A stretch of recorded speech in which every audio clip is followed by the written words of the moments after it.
Uyğunluğu müəyyən edin. Gördüyünüz kimi bizdə bir tərəfdə okeanlar, digər tərəfdə isə adalar verir və okeanlara bu adaları uyğunlaşdıraq. İlk növbədə burada görürük Kalimantan adası. Kalimantan adası bildiyimiz kimi bu Zondalar qrupuna aid olub və əsasən Sakit Okean sahilində yerləşir və biz bunu ad edəcəyik Sakit Okean ərazisinə. Demək ki, 1-ə A qeyd eləyəcəyik.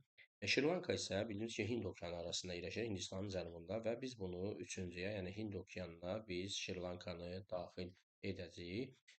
Növbəti ada Kuba adasıdır və Kuba adası bildiyimiz kimi Atlantik okeanda, yəni Şimali Amerika, Cənubi Amerika arasında, Mərkəzi Amerikada yerləşir və bu Atlantik okeana düşür. Beləcə biz C-ni aid eləyəcəyik burada 2-yə, C bəndini. Hait adası da eynilə Kuba adasının yaxınlığındadır və eynilə bunu da biz ora daxil edəcəyik Atlantik okeana.